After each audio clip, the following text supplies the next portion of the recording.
দ্বাদশ শ্ৰেণীৰ মৰমৰ ছাত্ৰ ছাত্ৰীসকল, তোমালোক সকলোকে মোৰ ইউটিউব চেনেল এইচএছ পাঠশালালৈ স্বাগতম জনাইছোঁ। তোমালোকে জানা যে আমাৰ জোনাকী কত প্ৰকাশ পাইছিল 1889 চনত, আৰু 1889 চনৰ পৰা 1903 চনলৈকে এই সময়ছোৱাক জোনাকী যুগ বুলি কোৱা হয়। সেই জোনাকী যুগৰ আমাৰ ত্ৰিমূৰ্তি আছে, অৰ্থাৎ তিনিগৰাকী ব্যক্তিক আমি একেলগে ত্ৰিমূৰ্তি বুলি কওঁ। তাৰে এগৰাকী হ'ল হেমচন্দ্ৰ গোস্বামী, চন্দ্ৰকুমাৰ আগৰৱালা আৰু লক্ষ্মীনাথ বেজবৰুৱা। সেই জোনাকী যুগৰ ত্ৰিমূৰ্তিৰে এগৰাকী হৈছে লক্ষ্মীনাথ বেজবৰুৱা, যাৰ এটা সুন্দৰ ভ্ৰমণ কাহিনী এটা তোমালোকৰ পাঠ্যপুথিত প্ৰথম পাঠ হিচাপে অন্তৰ্ভুক্ত কৰা হৈছে, আৰু সেই পাঠটোৰ নাম হৈছে মোৰ মাতৃমুখ দৰ্শন। আজি আমি লক্ষ্মীনাথ বেজবৰুৱাৰ সেই পাঠটোকে আমি আজি আলোচনা কৰিবলৈ আগবাঢ়িছোঁ। প্ৰথমতে আমি থুলমূলকৈ জানি লওঁ যে লক্ষ্মীনাথ বেজবৰুৱানো কোন। তোমালোকে ইতিমধ্যে জানে বা লক্ষ্মীনাথ বেজবৰুৱাৰ বিষয়ে তোমালোকে ইতিমধ্যে পঢ়া শুনা কৰিছা, তথাপি মই চমুকৈ দুই এষাৰ কৈ দিছোঁ। লক্ষ্মীনাথ বেজবৰুৱা হৈছে অসমীয়া চুটিগল্পৰ জনক। তেখেতে জোনাকীৰ পাতত অসমীয়া চুটিগল্পৰ শুভাৰম্ভ ঘটাইছিল। তেখেতক আধুনিক অসমীয়া সাহিত্যৰ কাণ্ডাৰী বুলি কোৱা হয়। সাহিত্যৰথী আৰু ৰসৰস কিতাপেৰে অভিহিত হোৱা বেজবৰুৱাই কবিতা, নাটক, চুটিগল্প, ৰম্য ৰচনা, প্ৰবন্ধ, সমালোচনা, জীৱনী আদি সকলো দিশতে বৰঙণি আগবঢ়াই থৈ গৈছে। তেখেতৰ মাতৃমুখ দৰ্শন নামৰ দীঘলীয়া ভ্ৰমণ কাহিনীটোৰ প্ৰথম তিনিটা খণ্ডক ডক্টৰ নগেন শইকীয়াই সম্পাদনা কৰা বেজবৰুৱা ৰচনা আদিৰ পৰা এই পাঠটো লোৱা হৈছে। মৰমৰ ছাত্ৰ ছাত্ৰীসকল, তোমালোকে ইতিমধ্যে গম পালা যে বেজবৰুৱাৰ এটা দীঘলীয়া ভ্ৰমণ কাহিনীৰ পৰা তোমালোকৰ প্ৰথম পাঠটো লোৱা হৈছে, আৰু পাঠটো যথেষ্ট দীঘল, গতিকে মই তোমালোকক যিমান পাৰোঁ চমুকৈ ক'বলৈ চেষ্টা কৰিম। মৰমৰ ছাত্ৰ ছাত্ৰীসকল, এই পাঠটোৰ নাম মাতৃমুখ দৰ্শন কি কাৰণে দিয়া হৈছে? এটা কাৰণে দিয়া হৈছে যে তেখেতে অসমখনক নিজৰ মাতৃভূমি বুলি গণ্য কৰে, বা মাতৃভূমি তেখেতৰ হয়। যিহেতু অসমখন তেখেতৰ মাতৃভূমি, গতিকে অসমখন তেখেতে প্ৰায় 1.5-2 বছৰৰ পাছত দেখিছিলি, গতিকে সেয়ে তেখেতে মাতৃমুখ দৰ্শন নামটো দিছে। অৰ্থাৎ মাতৃ শব্দটোৱে ইয়াত অসমখনৰ কথা বুজাইছে, তেখেতৰ জন্মভূমি অসমৰ কথা বুজাইছে।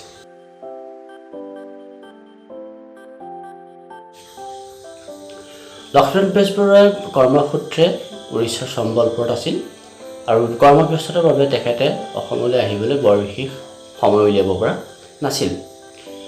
কিন্তু 1930 চনৰ 19 ছেপ্টেম্বৰ তাৰিখে তেখেতে অসমলৈ আহিবলৈ থিৰাং কৰে। সেইটো সময় আছিল প্ৰায় 1.5 বা 2 বছৰৰ পাছত তেখেতে সেই সিদ্ধান্তটো লয় বা সুবিধাটো উলিয়ায়।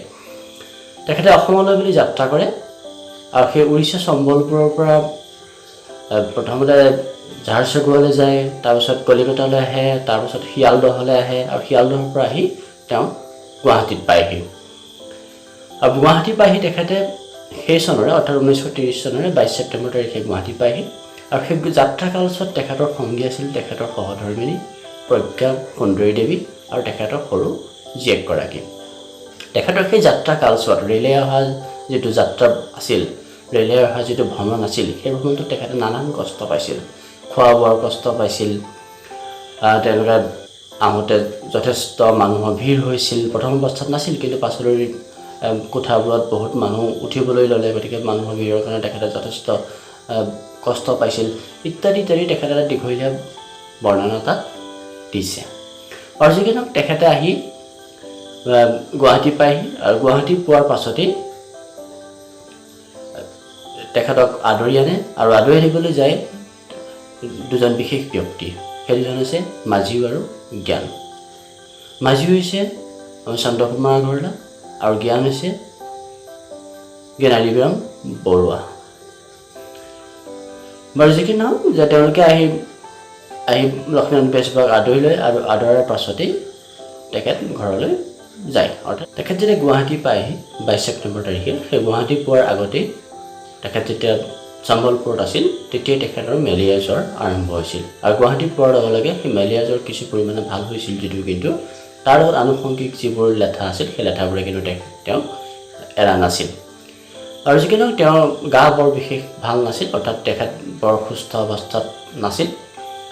আৰু গুৱাহাটী পোৱাৰ পাছতে সন্ধিয়ালৈ কটন কলেজৰ ছাত্ৰসকলে এখন বিশেষ সভা পাতে, আৰু সেই সভাত কটন কলেজৰ ছাত্ৰসকলে তেখেতক সাৱলীল ভাষণেৰে তেখেতক আদৰণি জনাই কিছুৱে গীত নৃত্য পৰিৱেশন কৰে, যিবোৰ দেখি লক্ষ্মীনাথ বেজবৰুৱাই খুব ভাল পাইছিল। আৰু এইখিনিতে আমাৰ এটা অতি দৰকাৰী এটা পেৰেগ্ৰাফ আছে যে লক্ষ্মীনাথ বেজবৰুৱা গুৱাহাটীখনক ভাল লগাৰ 3টা কাৰণ আছে। সেই 3টা কাৰণ কি আমি চাই লওঁ। লক্ষ্মীনাথ বেজবৰুৱা গুৱাহাটীক ভাল লগাৰ কাৰণ 3টা হ'ল, প্ৰথম কাৰণ প্ৰাকৃতিক সৌন্দৰ্য, যে ব্ৰহ্মপুত্ৰৰ মাজৰ উমানন্দ, পাৰৰ কামাখ্যা, অশ্বক্ৰান্ত আদি অলেখ অতুলনীয় প্ৰাকৃতিক সৌন্দৰ্যই বিদেশীৰ চকুত জলক লগাব পাৰে। সেইবাবে লক্ষ্মীনাথ বেজবৰুৱাই গুৱাহাটীখনক ভাল পাইছিল। দ্বিতীয় কাৰণ হ'ল ঐতিহাসিক উৎকৰ্ষ, যে গুৱাহাটীখন বিভিন্ন ঐতিহাসিক স্থানেৰে ভৰপূৰ, এইবোৰ তীৰ্থযাত্ৰী তীৰ্থস্পৃহা পলুৱাব পাৰে, আৰু সেইকাৰণে লক্ষ্মীনাথ বেজবৰুৱাৰ গুৱাহাটীখনক ভাল লাগিছিল। আৰু তৃতীয় কাৰণ হ'ল প্ৰাচীন জ্ঞান গৌৰৱৰ গৰিমা। গুৱাহাটীত থকা বহু প্ৰাচীন স্থানে পৰিশ্ৰমী প্ৰত্নতাত্ত্বিকক প্ৰাচীন জ্ঞানৰ দুৱাৰ মুকলি কৰি তেওঁলোকৰ মনত বিস্ময় লগাব পাৰে, আৰু সেয়েহে লক্ষ্মীনাথ বেজবৰুৱাৰ গুৱাহাটীখনক যথেষ্ট ভাল লাগিছিল। লক্ষ্মীনাথ বেজবৰুৱাই গুৱাহাটীত থাকিল, কটন কলেজৰ ছাত্ৰসকলৰ পৰা আদৰ সম্ভাষণ গ্ৰহণ কৰিলে, আৰু তাৰ পাছত পিছদিনাখন ৰাতিলৈ তেখেতে ডিব্ৰুগড়লৈ যাত্ৰা কৰে, আৰু 24 তাৰিখে ৰাতিপুৱা তেখেতে গৈ ডিব্ৰুগড় পায়গৈ। ডিব্ৰুগড় পাই তেখেতৰ মনত খুব আনন্দ লাগিল। তেখেতৰ মনত খুব আনন্দ লগাৰ কেইটামান কাৰণ আছে, আৰু সেইকেইটা কাৰণকে তেখেতে বৰ্ণনা কৰিছে ভ্ৰমণ কাহিনীটোত, যে গোটাচে কিছুমান কথাই মোক বৰ সন্তোষ দিছিল। সেই সন্তোষ দিয়া কথাকেইটা কি আমি চাই লওঁ। প্ৰথমতে, ডিব্ৰুগড়ৰ অসমীয়া মহিলাসকলৰ গড়গতি আৰু কাৰ্যকলাপ দেখি আনন্দ বিস্মিত আচৰিত হৈছিল। তাহানিতে এৰি যোৱা অসমৰ মহৰ দয়া আৰু চেচুকৰ চাত বুঢ়া চুকৰ বোৱাৰী হৈ নথকাটোৱে তেখেতক আনন্দ দিছিল। শিক্ষা দীক্ষা আৰু ৰাজহুৱা কাৰ্য আদিত অগ্ৰণী ভূমিকা লোৱা আৰু সকলো সৎকাৰ্যত পুৰুষৰ সমকক্ষ হ'বলৈ থকা আগ্ৰহক বেজবৰুৱাই খুব ভাল পাইছিল।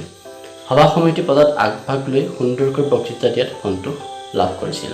2 নম্বৰতে, যে বালিকা স্কুলৰ প্ৰধান শিক্ষয়িত্ৰী গৌৰীপ্ৰভা চলিহা আৰু 21মান ছোৱালী আহি তেখেতক বিদ্যালয়লৈ আমন্ত্ৰণ জনাই যি আদৰ সাদৰ যাচিছিল, তাকে লৈ আৰু বিদ্যালয়খন চাই তেখেতে বৰ সন্তোষ পাইছিল। তৃতীয়তে, ডিব্ৰুগড়ৰ সম্ভ্ৰান্ত মহিলাসকলৰ সভাতো উপস্থিত থাকি আৰু তেখেতলোকৰ পৰা মুগাৰ কাপোৰৰ ওপৰত ছপোৱা অভিনন্দন পত্ৰলৈ সন্তোষ লৈ হৈছিল। চতুৰ্থতে, ডিব্ৰুগড়ৰ ডেকাসকলৰ উদ্যমৰ ফলত তাত থকা ৰংগশালটি সুদৰ্শন হৈ পৰাত তেখেতে ভাল পাইছিল। সভা সমিতি, থিয়েটাৰ, যাত্ৰা, গান, ভাওনা আদি তাতে হৈছিল। অসমীয়াত ডেকা চিত্ৰবিদৰ দ্বাৰা অঁকা থিয়েটাৰৰ চিত্ৰপটবোৰ দেখি বৰ সন্তোষ পাইছিল। পঞ্চমত, পেইণ্টিং আৰু ফটোগ্ৰাফীত অসমীয়া ডেকাসকল আগবাঢ়ি যোৱাটোত তেখেতে বৰ সন্তুষ্টি লভিছিল। মুক্তানাথ বৰদলৈ ষ্টুডিঅ'লৈ গৈ তাত তেখেতৰ হাতৰ চিত্ৰবোৰ চাই বৰ ভাল পাইছিল। পূজাৰ সময়ত অভিনয় কৰা কেইবাখনো নাটৰ সাজ সজ্জা, চিত্ৰপট, ভাৱপূৰ্ণ অভিনয়, সুস্বৰ সংগীত আৰু মনোজ্ঞ নৃত্যৰ বৈশিষ্ট্যই বেজবৰুৱাক বাৰুকৈয়ে সন্তোষ দিছিল। মৰমৰ ছাত্ৰ ছাত্ৰীসকল, লক্ষ্মীনাথ বেজবৰুৱাই যেতিয়া ডিব্ৰুগড়ত আছিল তেতিয়া তেখেতে পূজাৰ সময়ত আছিল, অৰ্থাৎ পূজাৰ আগেয়ে তেখেতে ডিব্ৰুগড়লৈ গৈছিল। আৰু ডিব্ৰুগড়ত থকাৰ সময়ত নেৰানেপেৰা বৰষুণ হোৱাৰ ফলত তেখেতে ইঘৰ সিঘৰলৈ যাব নোৱাৰিছিল, বেছিকৈ ফুৰিব নোৱাৰিছিল। তেখেতক নিমন্ত্ৰণ জনাইছিল ৰাতি আহাৰ খাবৰ কাৰণে 2-এঘৰত, কিন্তু তেখেতে ভালকৈ খাব পৰা নাছিল। তেখেতে বিভিন্ন ধৰণে তেখেতে প্ৰকাশ কৰিছে এই লেখাটোত। আৰু যিকিনো সেই পূজাৰ সময়ত যেতিয়া তেখেতে ডিব্ৰুগড়ত আছিল, তেতিয়া পূজাৰ বতৰত অসমীয়া ডেকাসকলে নাট প্ৰদৰ্শন কৰিছিল, আৰু সেই নাটসমূহ বিশেষকৈ বিদেশী নাটকৰ অনুবাদ আছিল। আৰু সেই নাটকসমূহ দেখি তেখেতে যি 2-এখন দেখিছিল, তেখেতৰ গাঁও বৰ ভাল নাছিল, যি 2-এখন দেখিছিল তেখেতে সেই 2-এখন নাটক দেখিয়ে তেখেতে অসমীয়া নাটকৰ ওপৰত, অৰ্থাৎ বিদেশী নাটকৰ পৰা অসমীয়ালৈ অনুবাদ কৰোঁতে কেনেকুৱা হ'ব লাগে তাৰ এটা মন্তব্য এটা দাঙি ধৰিছে। আমি সেইটো চাই লওঁ আহা। বেজবৰুৱাৰ মতে ভাল বিদেশী নাটকৰ উৎকৃষ্ট ভাৱ সম্পদেৰে অসমীয়া সাহিত্য সৌন্দৰ্য বঢ়োৱাটো অতি শুভন কথা, কিন্তু সেই ভাৱ সম্পদক বাৰে বঙলোৱা অসমীয়া নকৰি আচল অসমীয়া কৰি দিয়া ভাল। ইংৰাজী নাটৰ অনুবাদ একেবাৰেই অসমীয়া কৰি অসমীয়া সৰ্বসাধাৰণৰ মন হৰণ কৰিব পৰা হ'লে অসমীয়া ৰংগশালত তুলি ধৰাটোত একো আঁকোৱাত ধৰিবলৈ নাথাকে।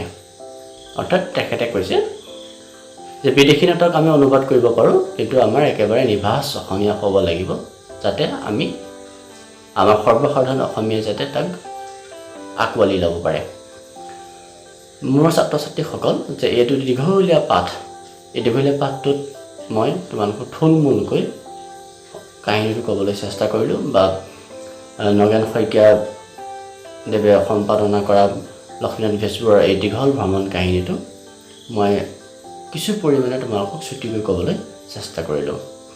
আশা কৰোঁ তোমালোকে বুজি পাইছা, আৰু আমি ইয়াৰ পাছৰ ভিডিঅ'টোত এই পাঠটোৰে প্ৰশ্ন উত্তৰসমূহ আমি আলোচনা কৰিম।